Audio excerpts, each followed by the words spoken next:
नमस्कार दोस्तों, स्वागत है आपका हमारे YouTube चैनल धार्मिक ज्ञानी 101 पर। आइए दोस्तों, बात करते हैं एकलव्य और गुरु द्रोणाचार्य की कथा का। यह बड़ी रोचक कथा है। यह महाभारत काल की कथा है। महाभारत काल के समय एकलव्य नाम का एक बालक रहता था। वह बहुत ही गरीब और वनवासी था, लेकिन उसका धनुर्विद्या में अद्भुत कौशल था। एक दिन वह गुरु द्रोणाचार्य के आश्रम में पहुंचा। उसने देखा गुरु द्रोणाचार्य के शिष्य धनुर्विद्या का अभ्यास कर रहे हैं।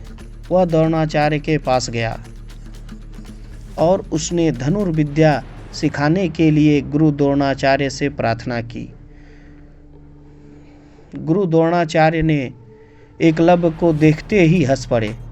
उन्होंने कहा, तुम एक वनवासी हो और तुम धनुर्विद्या सीखना चाहते हो, यह संभव नहीं। एकलव्य निराश हो गए। उसने घर जाकर एक मिट्टी का टारगेट बनाया और एक लकड़ी से धनुर और तीर बनाया और उसी लकड़ी के धनुष और तीर से अभ्यास करना शुरू कर दिया। वह दिन रात अभ्यास करता रहा। वह जल्द ही एक कुशल धनुर्धर बन गया। एक दिन गुरु द्रोणाचार्य के शिष्य जंगल में शिकार कर रहे थे। एकलव्य के मिट्टी के टारगेट पर तीर चला रहे थे। एक तीर टारगेट के बीच में जा लगा। शिष्य गुरु द्रोणाचार्य के पास गए और उन्होंने एकलव्य के बारे में गुरु द्रोणाचार्य को बताया। द्रोणाचार्य एकलव्य के कौशल से प्रभावित हुए। उन्होंने अपने शिष्यों को एकलव्य को बुलाने के लिए भेजा। एकलव्य गुरु द्रोणाचार्य के सामने उपस्थित हुआ। द्रोणाचार्य ने एकलव्य से कहा, मैं तुम्हारे कौशल से प्रभावित हुआ। मैं तुम्हें धनुर्विद्या सिखाना चाहता हूँ।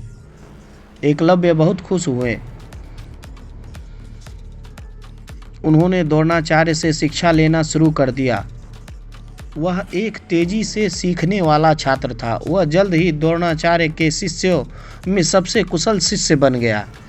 एक दिन गुरु द्रोणाचार्य ने अपने शिष्यों को एक प्रतियोगिता में भाग लेने के लिए कहा। प्रतियोगिता में एकलव्य भी भाग लेना चाहता था, लेकिन द्रोणाचार्य ने उसे अनुमति नहीं दी। उन्होंने कहा, तुम मेरे शिष्य नहीं हो। एकलव्य निराश था, लेकिन वह हार नहीं मानने वाला था। उसने प्रतियोगिता से ठीक पहले द्रोणाचार्य के शिवलिंग की पूजा की और उन्हें अपना गुरु मान लिया। फिर वह प्रतियोगिता में भाग लेने गया और प्रथम स्थान प्राप्त किया। गुरु द्रोणाचार्य को एकलव्य की सफलता पर ईर्ष्या हुई। उन्होंने एकलव्य से गुरु दक्षिणा मांगी। एकलव्य ने कहा, मैं जो कुछ भी दे सकता हूँ वह दे दूंगा। गुरु द्रोणाचार्य ने कहा, तुम अपने हाथ के दाहिने अंगूठे का मुझे दान करो। एकलव्य ने गुरु द्रोणाचार्य की इच्छा पूरा करने के लिए अपना अंगूठा काटकर उन्हें दे दिया। द्रोणाचार्य ने एकलव्य की भक्ति और बलिदान से प्रभावित हुए। उन्होंने कहा, तुम एक महान धनुर्धर हो। मैं तुम्हें आशीर्वाद देता हूं कि तुम महाभारत युद्ध में कौरवों का विनाश करोगे।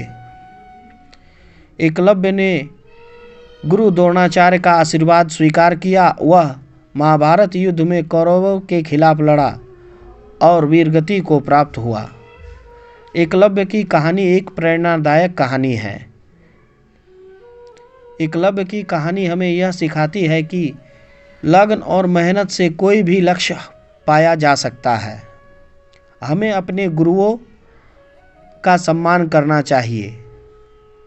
उनकी आज्ञा का पालन करना चाहिए। हमें अपने प्रतिद्वंदियों पर ईर्ष्या नहीं करनी चाहिए।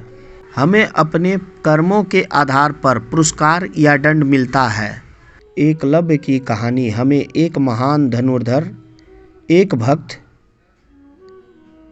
शिष्य और एक वीर योद्धा के रूप में याद की जाती है। तो दोस्तों, ये थी एकलव्य की कहानी। दोस्तों, आपको हमारे द्वारा दी गई जानकारी अच्छी लगी तो हमारे चैनल को सब्सक्राइब करें। बहुत बहुत धन्यवाद।